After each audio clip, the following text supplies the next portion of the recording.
हे बघा आमच्याकडे वत्सा मावशी ही काजू फोडण्याचं काम करते कोकणामध्ये. नंतर शेवटी राहिलेल्या काजू ह्या भाजून त्या खाण्यासाठी खूप छान लागतात आणि भाजलेल्या काजू या खाण्यासाठी अतिउत्तम असतात.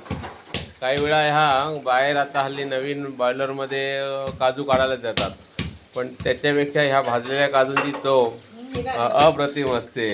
आणि ही कला आहे. हे काजू भाजणे सगळ्यांना जमत नाही. काजू भाजत असताना त्या कशा भाजाव्यात ही कला आहे. जास्त भाजल्या त्या जळून जातात. नॉर्मलमध्येच त्या भाजून त्या काढायच्या असतात आणि ह्या फोडून त्यानंतर हे बघा हे असे छानपैकी काजूगर निघालेले आहेत.